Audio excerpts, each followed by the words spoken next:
Hi students, welcome to the world of stories. Isn't it fascinating when you get transferred, from the real world to another or to an imaginary world? Have you read the fairy tales like, Cinderella? And then have you watched movies like Tangled, etc.? They actually take you to an imaginary world, isn't it? Well, I'm also going to tell you about an amazing world, where days were changed to nights and vice versa. Something like this, I can say. Nights, were meant to work. During the nights, people worked. And during the days, they slept. Where? Do you want to guess where? There was a kingdom. And we are going to talk about that kingdom of fools. Of course, such a kingdom will be called the kingdom of fools, right? So let's see what actually happened in the kingdom of fools. And this story is being written by A.K. Ramanujan. Okay, let me introduce you to its writer. I just now told you the writer is A.K. Ramanujan, and he was born in Mysore. He made his mark first as an Indian English poet in the mid 1960s.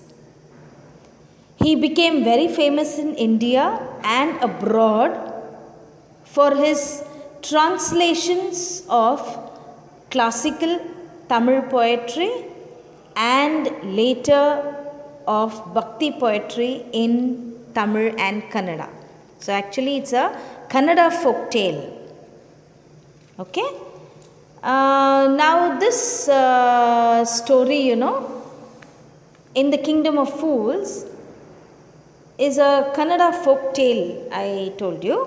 It's taken from Ramanujan's folk tales from India. Okay. So this is what is about the writer that I want to tell you. I've given you the information about the writer. Now let's see actually what happened in this kingdom of fools. It's quite an interesting chapter, so I want you to listen carefully. And also it is believed that fools are so dangerous that only very wise people can manage them. Right? Who are the fools in the story? What happens to them is what we are going to see. Are you all ready? Come on, let's go to the chapter. I'm going to begin like this. First, let me narrate the story, and then I'm going to read it, and simultaneously as I am narrating the story, the word meanings also will be read out, and you can take down the word meanings. Shall we? Come on, just listen to the story. In the kingdom of fools, there was a king and his minister, and both were, they were unintelligent, you can say, or they were fools. Absolute fools they were. The king and the minister, did not want to run, or they didn't want to rule the kingdom like the other kings. They wanted something to be different in their kingdom. They didn't like to rule like the other kings. So they decided to do something very different. They changed, or they turned the night as day and day as night. That's the change they have made. They ordered everyone, in the kingdom to work in the nights. And during the day, all the people in the kingdom had to go to sleep. They passed an order that everyone in the kingdom should work at night. Nobody should sleep during the nights, it seems. The farmers will do the farming. They ran businesses, and all the business and shops and everything opened only after the sun set. And everyone would go to sleep once the sun rises. So strange, right? So ridiculous, weird kind of thinking they had. And if someone disobeys the order, he would be punished with death. Death was the punishment given if anybody disobeys. So the people were scared. They did not obey if they do not obey the king's order, they would be sentenced with death penalty, isn't it? So they had to obey, and it was a very strange decision. Both this king and the minister were fools, and they were very happy that all the people in the kingdom, they followed their order, isn't it? So they were very happy. Let's see what happened. Yes, the word meanings are given. Idiots, the people who are not intelligent. Till, here, to cultivate land for farming. Degree is the order, okay?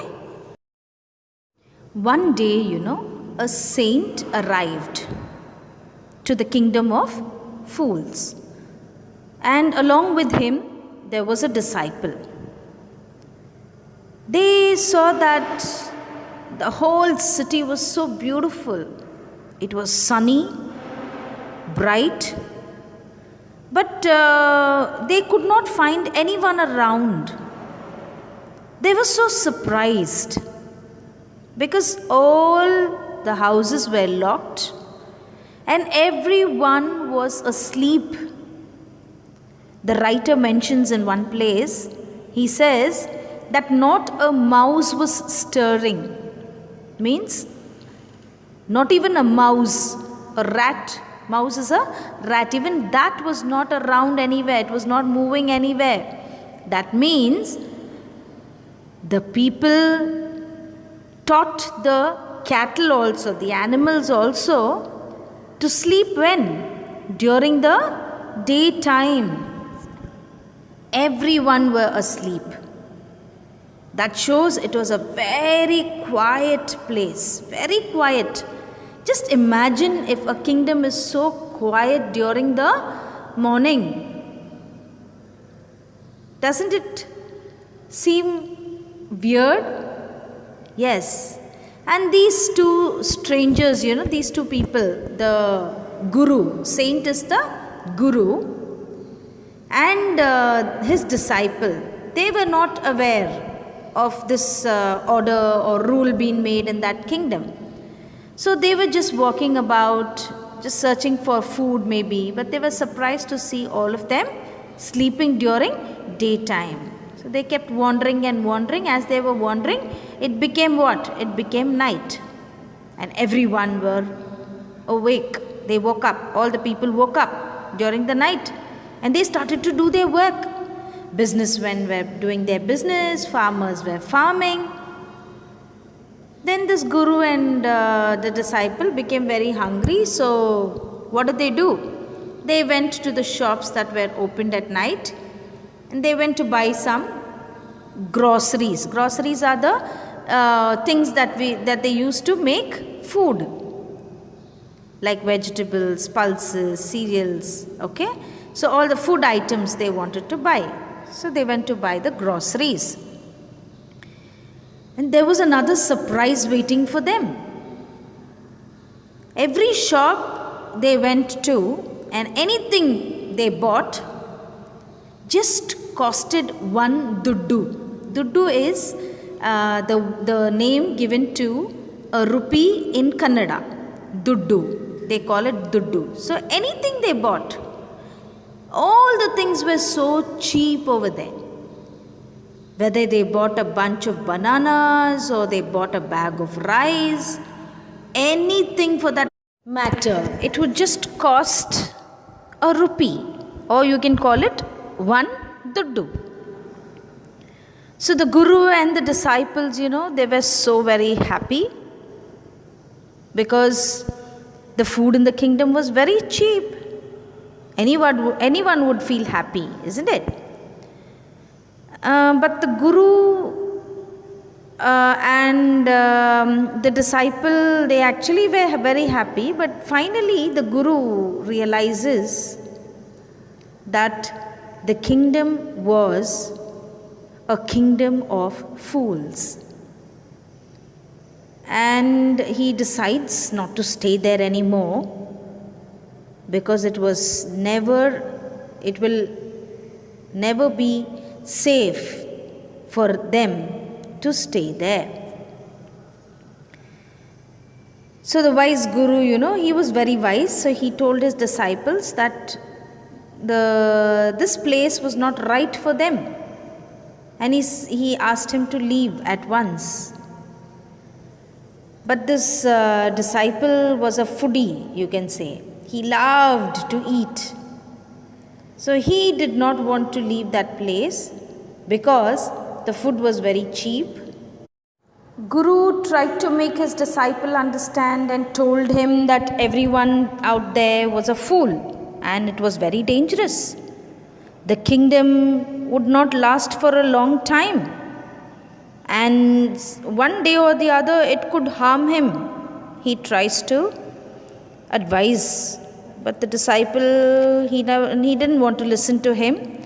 So the Guru left the place, but the disciple remained over there. Okay. Word meanings again. Steering is moving around. Guru, saint. Amazed means shocked and surprised. Duddu is money in Kannada language. Got it? Yes. Now comes the real twist in the story, okay? Listen. One day a thief entered a merchant's house, it seems. And he made a hole in the wall so that he can get into the house. So when he was about to go out of that house after looting all the things, he looted the things, he stole all the things.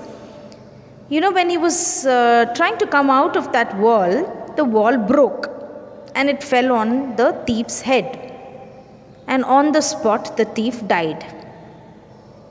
So this was really a sad thing which happened to the thief.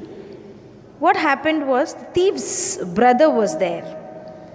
This thief's brother, he went directly to the king and he complained that his brother was following his ancient trade, it seems. He calls it so beautifully. He calls it ancient trade. Robbing, he calls that robbing and stealing. He doesn't pose this robbing or stealing to be a crime, but instead he says, he very decently says it is an ancient trade. He calls it an ancient trade. So he says, while my brother was working, he was doing his job, the wall fell on his head and he died. So actually the thief's brother, he's taking advantage of the king's foolishness. He knows that the king is a fool. So he's taking advantage of it. Now the merchant whose wall had fallen, he calls that merchant a culprit. Culprit means a person to be punished. he requested the king to actually punish the merchant and to give compensation for his family. Compensation means some money to help the thief's family, because he complains that the wall of the merchant was not built strong. That's why the wall has fallen, he says. See, this king has to think, right? He never thought. Such a fool he was. As soon as the thief's brother complained, he did not consider the fact. He never actually investigated properly. Instead, he calls the owner of the house. Who's the owner of the house? The merchant. He called him. Now he told the merchant, "Do you know what happened in your house? See, you had a very weak wall being built, and that fell on the thief, and the thief died. So you are guilty of killing the thief." He said the merchant was wrong. So the merchant has to be punished, he said. Now the merchant pleaded in front of the king. He requested. He said, "Lord, it is not my fault, The wall was so weak because the person who made the wall did not construct it properly. So what you have to do is, you can punish the one who built the wall. And moreover, this wall was made during my father's time. And the person who built it is also very old. So he knew him, who was very close by." Now see, the incident was actually investigated, and the blame was put on each other. Each one blamed the other. Come on, let's continue. Let's see what happened.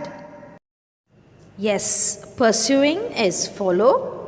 Ancient trade refers to the theft here. Summoned is to call upon someone. So who was summoned? The merchant was summoned. Now the bricklayer is going to be summoned, isn't it? So to call upon someone. Now the merchant blamed whom? Blamed the bricklayer, right? So the king sends his soldier to call the bricklayer who built the wall. His hands and his feet was tied, and they brought him to the palace. The king asked him, "Did you build the wall?" He replied, "Yes, he did it. Yes, I did." Now the king said, "See, the wall you built, was so weak that the wall fell on that poor thief's head and killed him. And because of that, you have to be punished with death." Everyone is passing the blame, right? Merchant passed the blame on whom? On the bricklayer. Now let's see what the bricklayer is trying to say or explain. So the king ordered the soldiers to execute the bricklayer. Execute means to put him to death. Now he thought for a while, and he requested the king to listen to him. He agreed, "Yes, Lord, it was me who built the wall, and the wall was weak, and I have made a very weak wall, I agree. But please listen, that there's a reason behind. Let me give you the reason." He says, "When I was building that wall, there was a dancing girl who was roaming around in the street with her anklets." Anklets are what? Golasin solluvolla, that's called anklets. And that anklets, they make some jingling sound, isn't it? So it was that jingling sound actually distracted him. So he could not concentrate on his work, it seems. And he made a weak wall. He says, "It was not my mistake. It was the mistake of that girl who distracted me." And he also told that he knew the girl, the dancing girl. So it was not me. I'm not at fault. She is at fault. So you have to punish her instead of me, he says. The king heard this bricklayer's explanation. Such a stupid king he was so satisfied. He was convinced with the excuse that he gave. And he says he calls this case to be a very complicated case because he didn't know how to solve it. So he ordered his messenger to get the dancing girl. See, one after the other. Merchant blames the bricklayer, and the bricklayer is blaming the dancing girl. And let's see what the dancing girl does. Now the dancing girl had become an old woman. She was trembling as she came to the palace. The king asked her, many years ago, were you dancing and roaming around in the lane while the bricklayer was constructing the wall? And your movement distracted him, he says.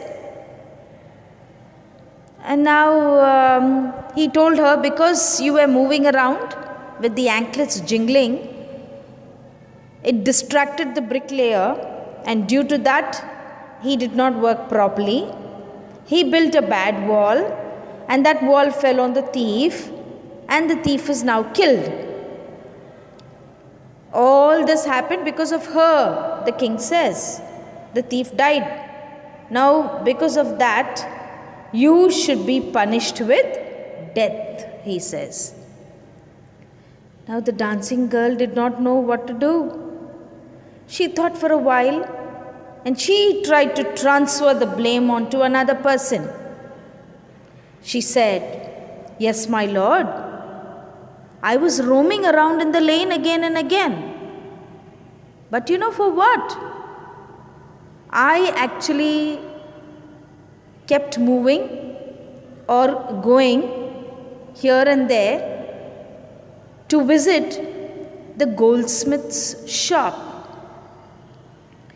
I had given some gold to make some jewelry out of it.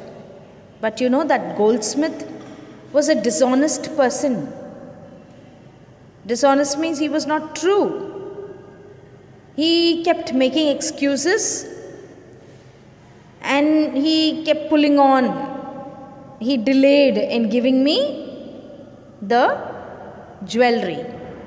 And due to this, I had to go from my house to the goldsmith's shop very often. And as I was moving, maybe the bricklayer had seen me and I must have distracted the bricklayer. So this is what happened. So I am not at fault now. It was all because of whom? It was all because of the goldsmith. That's why I had to walk in the lane again and again, she says. Now the king heard this and he felt very poor, very sad for the dancing girl. He says, yeah, this dancing girl is right. What she said was right. So he thought a lot, and finally what he did was, he came to know. Now he is deciding over the culprit. He says now the culprit is whom? The goldsmith. He ordered the soldiers to bring the goldsmith now. See, one after the other, one after the other. Each one blaming the other. Let's see. Now the king orders the bailiffs in the king's court. These bailiffs are law officers who make sure that the decisions of a court are obeyed. So these bailiffs, what they do is they go in search of the goldsmith. Now who's brought? Goldsmith is brought to the court. He's hiding in his shop. He was afraid of being arrested. So when he was brought to the king, in front of the king, he says, now he gives his side of the story. he says the dancing girl was right. And he made many excuses. But it was not his fault, he says. Why does he say that it was not his fault is, he had an order from a rich merchant, it seems. And they had a wedding at their place. So they were in a hurry to get the order done. And that is why the dancing girl's work was getting delayed. So he gives his story. See, another story is being told. Now the king asked the goldsmith to name the rich merchant for whom he had done the jewelry. Now the goldsmith said that the merchant was the same merchant. Who's that merchant? The first man who blamed the bricklayer. You remember? Whose house was burgled. That same merchant. And that merchant's wall only fell on the thief. So he pointed out to that merchant. Now it's come a full circle. The story comes back to the same person from where it started. So, the thief died under the wall.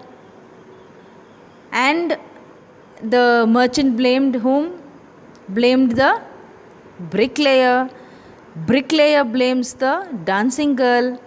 Dancing girl finally blames the goldsmith.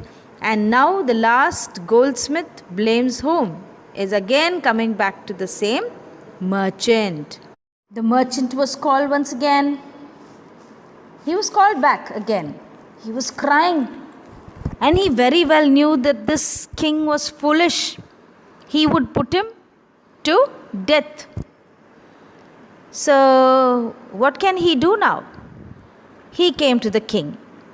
He said, Lord, it is true that the jewelry was ordered from this goldsmith. But it was not me. It was my father. And my father is dead and gone. So it is not my fault. Now the king thought for a while and he consulted with his ministers and they gave decisions. They made plans and now they're coming back to the merchant. The king said, yes, the merchant's father is the murderer now. Who's the murderer? The merchant's father is the murderer. And because of that, the thief died. Right? Now, though the merchant's father died, the merchant is alive, right? You are alive. You're the son. And you take over all the property of your father. So instead of your father, in place of your father, you have to die. Now you are the criminal, he says. Because you take the father's property, you take his punishment also for his wrongdoing, he says.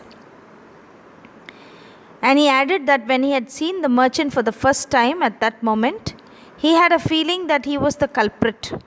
See, he thought before only, it seems. This king was very wise. He says that I knew that you were the culprit from the very beginning. See what all this king does. So what does he do? He orders the merchant to be punished with what? Death. Come on, let's see what happens. Bricklayer is a person who lays the bricks and builds the walls. Goldsmith is a person who makes ornaments out of what? Gold. Scoundrel is a dishonest person. You call a dishonest person a scoundrel. Okay? Yes.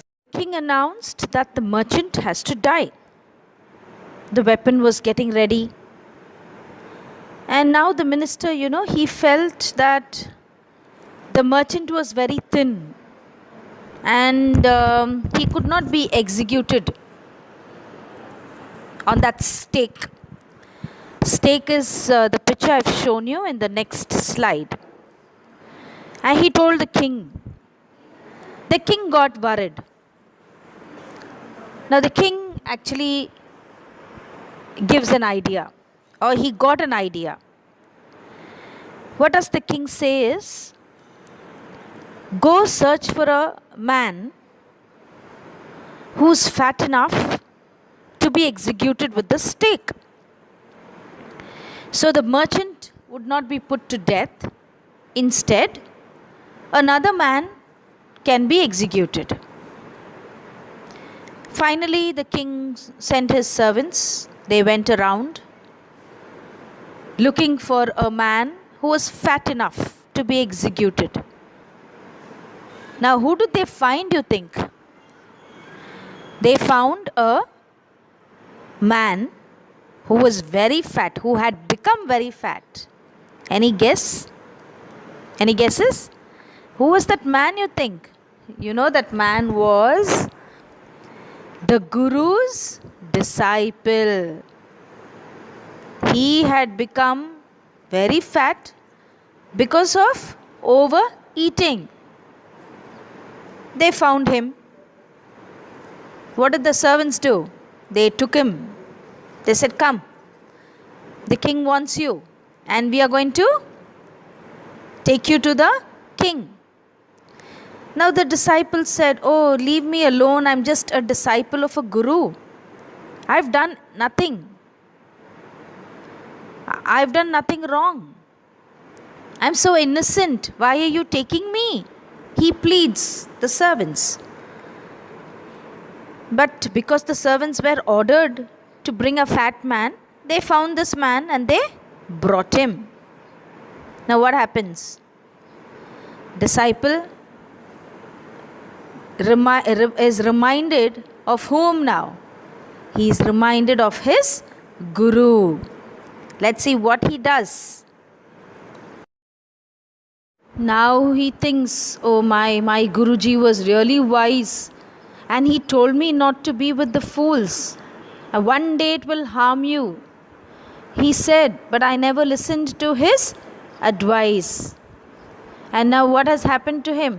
He is taken to be executed. He was helpless now. So he prayed in his heart to his Guru. With his magical power, the Guru came to know that the disciple is in trouble. So he comes to rescue whom? To rescue his disciple. Now the Guru had arrived to his disciple, and he very well knew the situation there, and it was a very serious situation. What happened was, he was taken to be executed for doing nothing. No wrong was on him, but still he was being taken to be executed. It was only because he was fat. The Guru whispers something in his ears. He tells something to the disciple. Now this Guru, he tried to trap or cheat the king. What did he do for it? He just asked the king, who was greater between the Guru and the disciple? Now the king replied, "Of course, who can be greater? The Guru is, of course, greater than the disciple," he said. Okay, so the Guru said, "Then if that is the case, you have to execute me first before executing my disciple. You have to put me to death first, and then you have to put my disciple to death," he says. So when the disciple heard this, Guru's words, he started shouting. He said, "No, I want to die first," he said. And both started arguing. Both of them are arguing over this. They said, Guru says, "No, I want to die first." Disciple says, "No, I want to die first." The king got confused. What has happened to these two? Both are fighting to die. So, but he very well knew that there was some mystery behind it.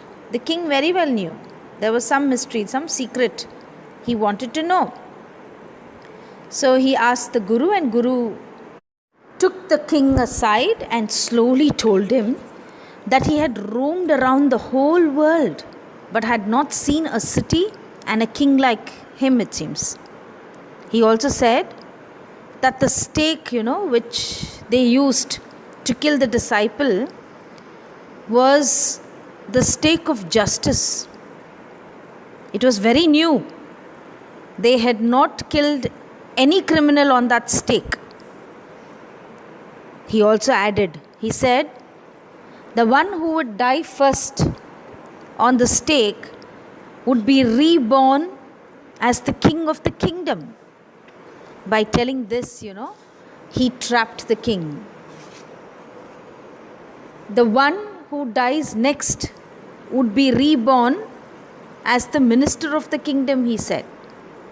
He is just lying to the king because he knows the king is a fool. So all this, if he says to the king would believe, right? He wants to rescue the disciple somehow. And moreover, the guru was very wise. He also said, I've been a sannyasi or a guru for a long time, and I'm tired of being or leading that life. So he wants to be a king or a minister. So that's why he wanted to be executed first, he says, so that he can be born or reborn as a king after him. See how he traps the king, right? Let's see what happened. After listening to the guru, the king was deep in thought. He didn't want somebody else to take his kingdom. So what did he do? He discussed with his minister. And he told the minister all that which was told by the guru. And he also said that these gurus are holy men, right? They are holy people and they don't speak lies. If the guru and his disciple are murdered, what will happen? They will be reborn as king and minister of the kingdom. So what do they plan is, the king and the minister plan, we should not let the guru and the disciple to become the next king and the minister. So what shall we do? He thought. And what was the decision given? He called the executioners. Executioners are the people who are kept, the soldiers who are kept to kill the criminals. So he called them and he said, I will send the criminals at night. First you should execute the person who comes first, and then the person who comes second. You should be careful, right? You should not make any mistake, he said. And that night what happened? The king and the minister went to the prison where the guru and his disciple were kept. So they wore the clothes of the guru and his disciple. So they disguised themselves so that nobody can resemble them. Disguise means marveshatla. So they dressed themselves as the guru and the disciple. As they told the servants, whoever comes first should be executed, was the order given before, right? Now who came first, you think, to be executed? Yes, the king. Wanting to become the king again, he didn't want to miss that kingship, right? So he wanted to be the king again, believing the guru's words. What did the king do? He came first. And as it was told by the soldiers that whoever comes first should be executed first, who was executed now? The king was killed. And then who came? The next. The next was the the minister. So the minister had disguised himself as the disciple, and he came next and he was also killed. Now the next day what happened? Now Guru was able to execute his foolish king and his foolish minister, right? So next day the dead bodies of the king and the minister were taken away and was thrown. Now when the people saw, they trembled. Whose dead bodies was that? Whose dead bodies? It was the king and his minister. Oh my, just imagine the situation, the condition of the people over there. They thought the guru and the disciple only were executed. Instead, they actually thought that it was the bodies of the guru and the disciple. But whose bodies were that? The bodies of the king and his minister. So everyone in the kingdom was mourning. Mourning means they cried the death of their king and his minister. And some people thought, after all this was over, some people in the morning thought of the guru and his disciple and felt that they should go to them. Now a group of people talked to each other. They planned to go and meet whom? The guru and the disciple. The guru and the disciple were planning to leave the kingdom also. They wanted to go from that kingdom. But the people stopped them. And the people of that kingdom, thought that they needed a king and a minister. No, now the king and the minister died. So they wanted somebody wise to rule their kingdom. So they requested whom you think? They requested the guru and his disciple to be the king and the minister of the kingdom. The disciple quickly agreed because he is very fond of that kingdom, isn't it? But the guru first disagreed, but then agreed to be the king of the kingdom, but on the condition that from then everyone would work in the day and sleep at night. So this was the condition being made. Also, the cost of the things would vary, he said, not just one duddu for everything as a system earlier, isn't it? So everything according to the thing, according to its value, the money also will vary, he said. So it would be like any other place where everything had different rates, something like that. Finally, the guru changed the kingdom of fools into what? Into a very normal and a wise kingdom where people were happy after that, and the guru and the minister, wise men, ruled the kingdom from then on. I think you like the story, and I want you to read the lesson because I haven't read the lesson for you. I've just narrated the story and I've given you the hard words and its meanings. Okay? So I request all of you to read the lesson carefully. Let's all be wise like the guru. Thank you very, very much, children. God bless.